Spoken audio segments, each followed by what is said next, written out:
In a landmark reform in the Indian taxation system, Prime Minister Narendra Modi on Thursday 13th August, launched a platform called Transparent Taxation, Honoring the Honest, to empower the taxpayers to provide a transparent system and to honor the honest taxpayer. प्रधानमंत्री जी, अब मैं आपसे अनुरोध करूंगा कि आप अपने विचारों से हमारा मार्गदर्शन करें। आदरणीय प्रधानमंत्री जी। नमस्ते जी। देश में चल रहा स्ट्रक्चरल रिफॉर्म्स का सिलसिला आज एक नए पड़ाव पर पहुंचा है। Transparent taxation, honouring the honest, 21वीं सदी के टैक्स सिस्टम की इस नई व्यवस्था का आज लोकार्पण किया गया है। इस प्लेटफॉर्म में फेसलेस असेसमेंट, फेसलेस अपील और टैक्स पेयर चार्टर जैसे बड़े रिफॉर्म्स हैं। फेसलेस असेसमेंट और टैक्स पेयर चार्टर आज से ही लागू हो गए हैं, जबकि फेसलेस अपील की सुविधा 25 सितंबर यानी दीनदयाल उपाध्याय जी के जन्मदिन से पूरे देश भर में नागरिकों के लिए उपलब्ध हो जाएगी।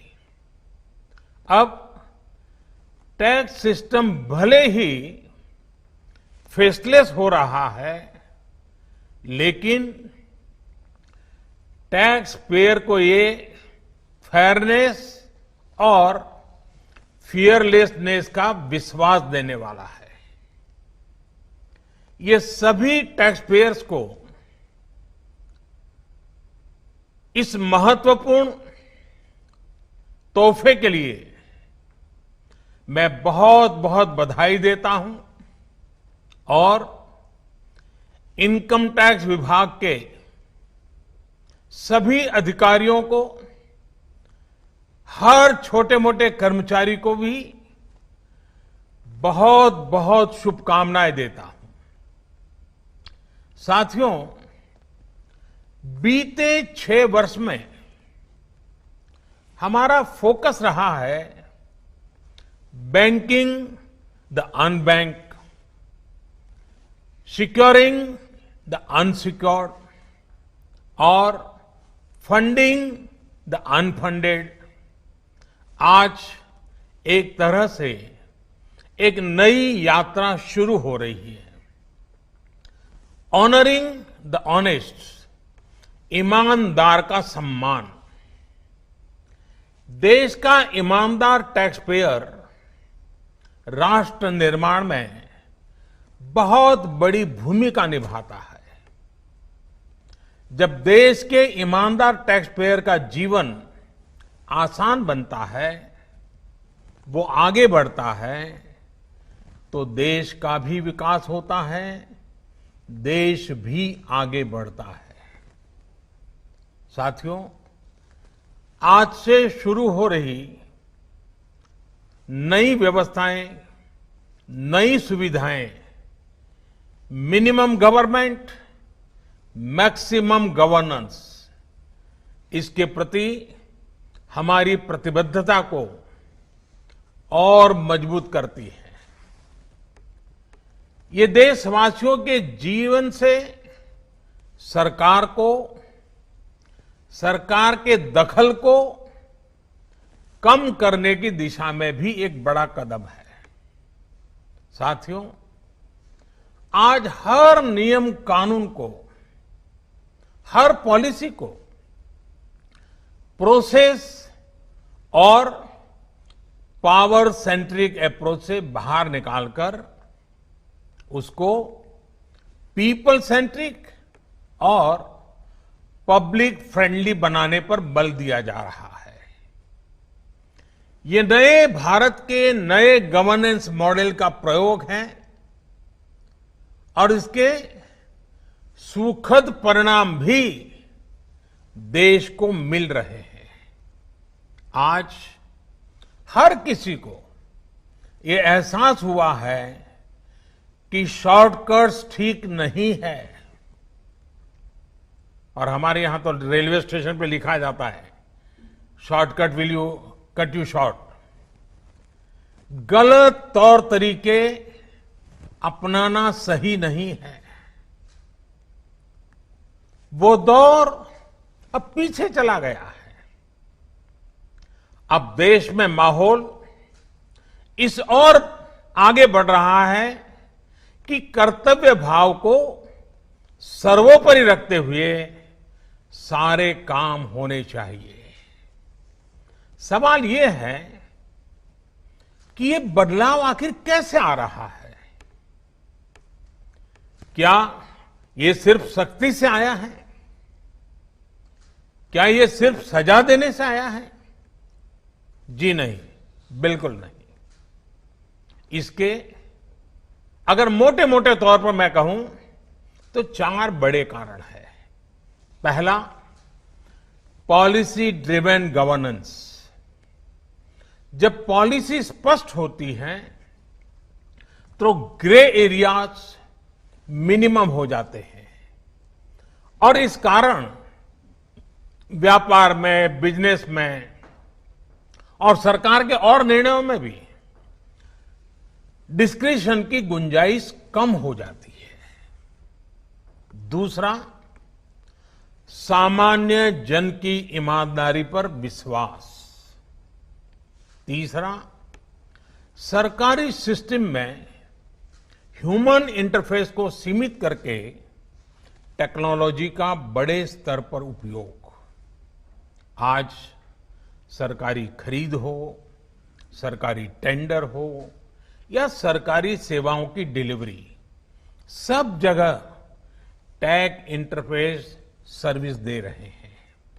और चौथा, हमारी जो सरकारी मशीनरी है, जो ब्यूरोक्रेसी है, उसमें एफिशिएंसी, इंटीग्रिटी और सेंसिटिविटी के गुणों को रिवॉर्ड किया जा रहा है, पुरस्कृत किया जा रहा है। साथियों, एक दौर था जब हमारे यहां रिफॉर्म्स की बहुत बातें होती थी। कभी मजबूरी में कुछ फैसले लिए जाते थे, कभी दबाव में कुछ फैसले हो जाते थे, तो उन्हें रिफॉर्म कह दिया जाता था। इस कारण इच्छित परिणाम नहीं मिलते थे। अब ये सोच और अप्रोच दोनों बदल गई है। हमारे लिए रिफॉर्म का मतलब है रिफॉर्म नीति आधारित हो, टुकड़ों में नहीं हो, होलिस्टिक हो और एक रिफॉर्म दूसरे रिफॉर्म का आधार बने, नए रिफॉर्म का मार्ग बनाए। और ऐसा भी नहीं है कि एक बार रिफॉर्म करके रुक गए। ये निरंतर सतत चलने वाली प्रक्रिया है। बीते कुछ वर्षों में देश में 1,500 से ज्यादा कानूनों को समाप्त किया गया है। ईज ऑफ डूइंग बिजनेस की रैंकिंग में भारत आज से कुछ साल पहले 134वें नंबर पर था। आज भारत की रैंकिंग 63 है। रैंकिंग में इतने बड़े बदलाव के पीछे अनेकों रिफॉर्म्स हैं, अनेकों नियमों कानूनों में बड़े परिवर्तन है। रिफॉर्म्स के प्रति भारत की इसी प्रतिबद्धता को देखकर विदेशी निवेशकों का विश्वास भी भारत पर लगातार बढ़ रहा है।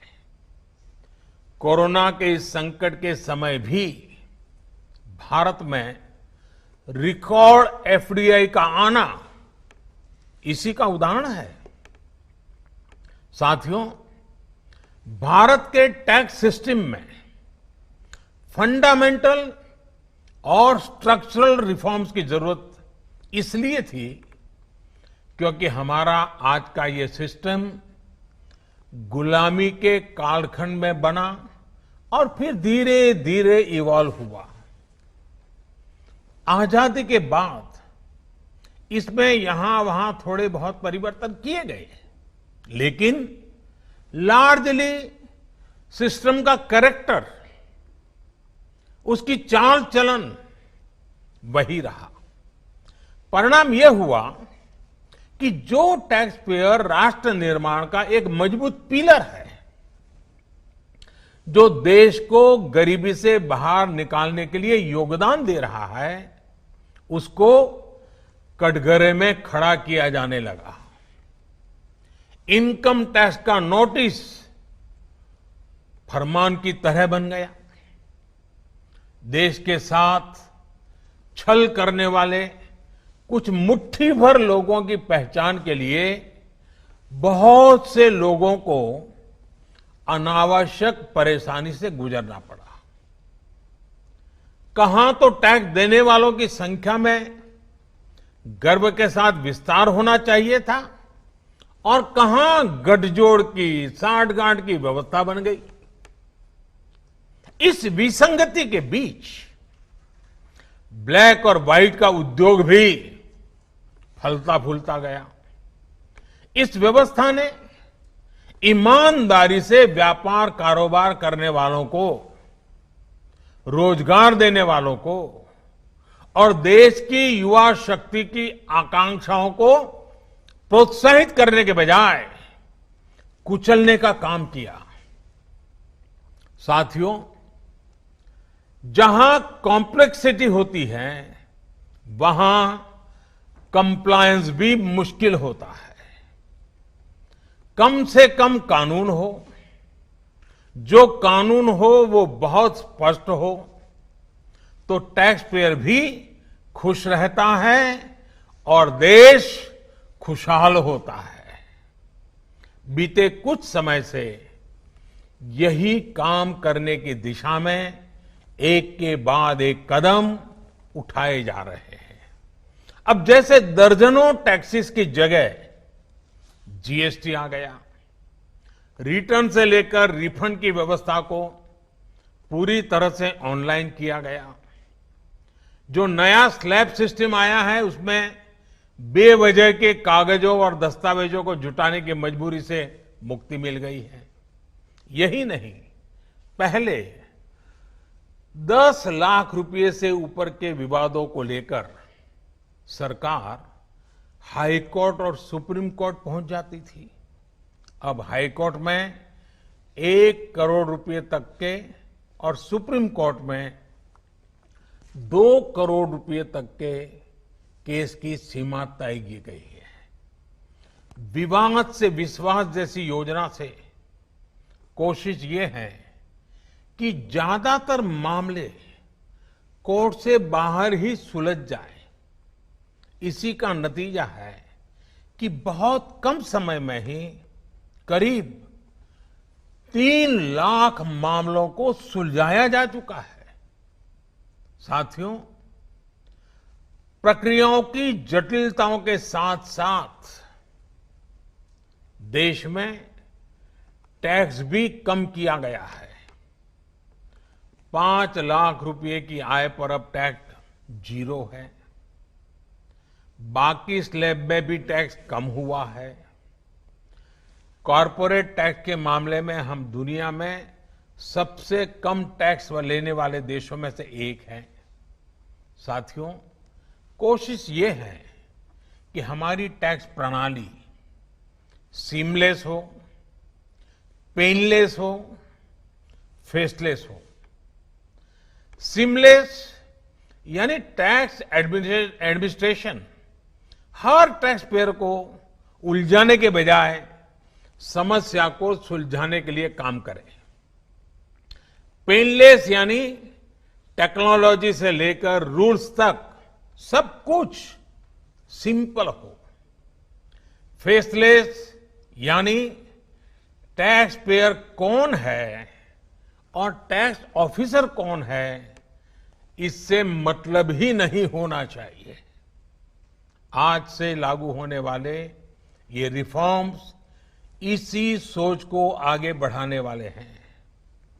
साथियों, अभी तक तो होता ये है कि जिस शहर में हम रहते हैं उसी शहर का टैक्स डिपार्टमेंट हमारी टैक्स से जुड़ी सभी बातों को हैंडल करता है। स्क्रूटिनी हो, नोटिस हो, सर्वे हो या फिर जब्ती हो, इसमें उसी शहर के इनकम टैक्स डिपार्टमेंट की आयकर अधिकारी की मुख्य भूमिका रहती है। अब ये भूमिका एक प्रकार से खत्म हो गई है। अब इसको टेक्नोलॉजी की मदद से बदल दिया गया है। अब स्क्रूटिनी के मामलों को देश के किसी भी क्षेत्र में किसी भी अधिकारी के पास रैंडम तरीके से आवंटित किया जाएगा। अब जैसे मुंबई के किसी टैक्स पेयर का रिटर्न से जुड़ा कोई मामला सामने आता है, तब इसकी छानबीन का जिम्मा मुंबई के अधिकारी के पास नहीं जाएगा, बल्कि संभव है कि वो चेन्नई चला जाए, गुवाहाटी चला जाए, रायपुर चला जाए, अहमदाबाद चला जाए। वो फेसलेस टीम के पास जा सकता है और वहां से भी जो आदेश निकलेगा उसका रिव्यू किसी दूसरे शहर, कहीं जयपुर हो जाएगा, बेंगलुरु हो जाएगा, चेन्नई हो जाएगा, कोची हो जाएगा, वहां की टीम करेगी। अब फेसलेस टीम कौन सी होगी, इसमें कौन होगा, ये भी कंप्यूटर रैंडमली तय करेगा। और ये प्रक्रिया भी बार बार उसमें बदलाव होता रहेगा। साथियों, इस सिस्टम से करदाता और इनकम टैक्स दफ्तर को जान पहचान बनाने का, प्रभाव और दबाव का मौका अब जीरो हो गया। सब अपने अपने दायित्व के हिसाब से काम करेंगे। डिपार्टमेंट को इससे लाभ ये होगा कि अनावश्यक मुकदमेबाजी बचेंगे उससे। दूसरा, ट्रांसफर पोस्टिंग में लगने वाली गैर जरूरी ऊर्जा से भी अब राहत मिलेगी। इसी तरह टैक्स से जुड़े मामलों की जांच के साथ साथ अपील भी अब फेसलेस होगी। साथियों, इस एक महत्वपूर्ण रिफॉर्म के साथ साथ आज भारत एक बहुत महत्वपूर्ण कदम उठा रहा है और वो है टैक्स पेयर चार्टर। ये टैक्स पेयर चार्टर भी देश की विकास यात्रा में बहुत बड़ा कदम है और टैक्स पेयर के लिए अधिकार और कर्तव्य दोनों को संतुलित करने का और सरकार की जिम्मेवारी पक्की करने का ये बहुत अहम कदम है। टैक्स पेयर को इस स्तर का सम्मान और सुरक्षा देने वाले दुनिया में बहुत कम देश है, गिने चुने देश हैं। लेकिन अब भारत भी इस महत्वपूर्ण कदम की ओर अपने आप को ले जाकर के उसमें शामिल हो गया है। अब टैक्स पेयर को उचित, विनम्र और तर्क संगत व्यवहार का भरोसा दिया गया है। यानी आयकर विभाग को अब टैक्स पेयर की डिग्निटी का संवेदनशीलता के साथ ध्यान रखना होगा। अब टैक्स पेयर की बात पर विश्वास करना होगा। डिपार्टमेंट उसको बिना किसी आधार के ही शक की नजर से नहीं देख सकता। अगर किसी प्रकार का संदेह है भी तो टैक्स पेयर को अब अपील और समीक्षा का भी अधिकार दिया गया है। साथियों, अधिकार हमेशा दायित्वों के साथ आता है, कर्तव्यों के साथ आते हैं। इस चार्टर में भी टैक्स पेयर से कुछ अपेक्षाएं की गई हैं। टैक्स पेयर के लिए टैक्स देना या सरकार के लिए टैक्स लेना ये कोई हक का अधिकार का विषय नहीं है, बल्कि ये दोनों का दायित्व है, जिम्मेवारी है, कर्तव्य है, रिस्पॉन्सिबिलिटी है। टैक्स पेयर को टैक्स इसलिए देना है क्योंकि उसी से सिस्टम चलता है। देश की एक बड़ी आबादी के प्रति देश अपना फर्ज निभा सकता है और उज्जवल भविष्य की ओर कदम भी रख सकता है। इसी टैक्स से खुद टैक्स पेयर को भी तरक्की के लिए, प्रगति के लिए बेहतर सुविधाएं और इंफ्रास्ट्रक्चर मिल पाता है। वहीं सरकार का ये दायित्व है कि टैक्स पेयर की पाई पाई का सदुपयोग करे। ऐसे में आज जब करदाताओं को सुविधा और सुरक्षा ये दोनों मिल रही हैं, तो देश भी हर टैक्स पेयर से अपने दायित्वों के प्रति ज्यादा जागरूक रहने की अपेक्षा करता है। साथियों, देशवासियों पर भरोसा, इस सोच का प्रभाव कैसे जमीनी पर नजर आता है, ये समझना भी बहुत जरूरी है। वर्ष 2012-13 में जितने टैक्स रिटर्न होते थे उसमें से 0.94% की स्क्रूटनी होती थी। वर्ष 2018-19 में ये आंकड़ा घटकर 0.26% पर आ गया है। यानी केस की स्क्रूटनी करीब करीब 1/4 हो गई है, 4 गुना कम हुई है। स्क्रूटनी का 4 गुना कम होना अपने आप में बता रहा है कि बदलाव कितना व्यापक है। साथियों, बीते 6 वर्षों में भारत ने टैक्स एडमिनिस्ट्रेशन में गवर्नेंस का एक नया मॉडल विकसित होते देखा है। We have decrease complexity, decrease taxes, decreased litigation, increased transparency, increased tax compliance, increased trust on the taxpayer।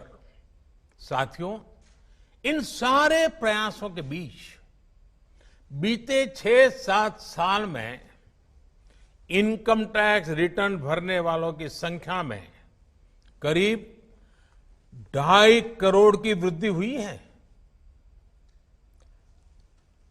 ये वृद्धि तो बहुत बड़ी है, लेकिन इस बात का हम इनकार नहीं कर सकते हैं कि इसके बावजूद भी 130 करोड़ के देश में ये बहुत कम है, बहुत कम है।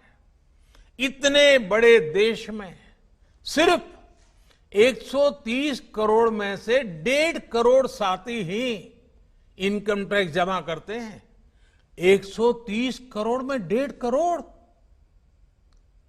मैं आज देशवासियों से भी आग्रह करूंगा, जो सक्षम है उनको भी आग्रह करूंगा, भिन्न भिन्न करके व्यापार उद्योग के संगठन चलाते हैं उनको भी आग्रह करूंगा।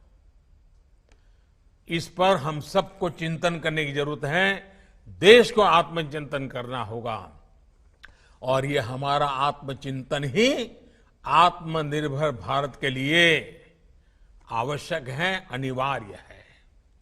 और ये जिम्मेदारी सिर्फ टैक्स डिपार्टमेंट की नहीं है, ये जिम्मेवारी हर हिंदुस्तानी की है, हर भारतीय की है, जो टैक्स देने में सक्षम है, लेकिन अभी वो टैक्स नेट में नहीं है, वो स्वप्रेरणा से अपने आत्मा को पूछे, आगे आए। और अभी 2 दिन के बाद 15 अगस्त है। आजादी के लिए मरने मिटने वालों को जरा याद कीजिए। आपको लगेगा हां, मुझे भी कुछ न कुछ देना चाहिए।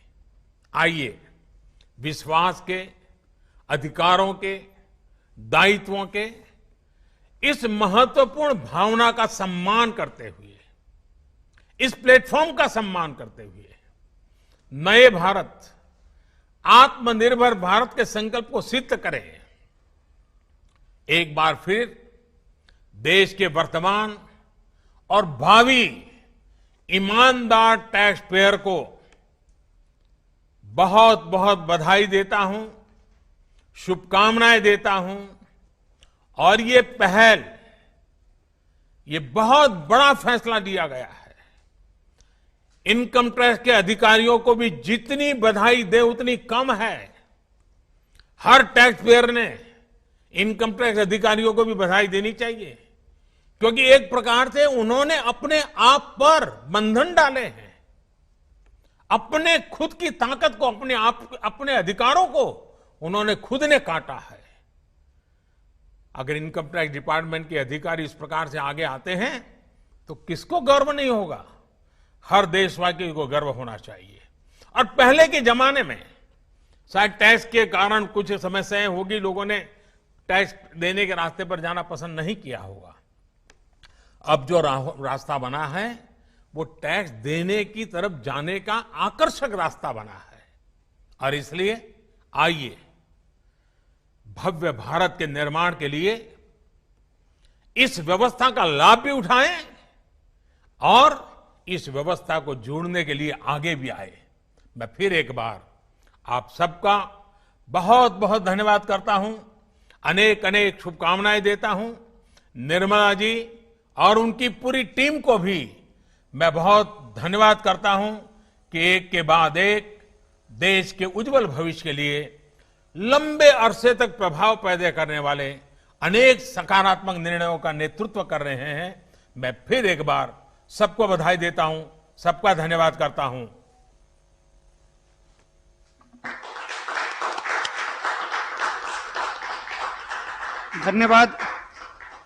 धन्यवाद प्रधानमंत्री जी।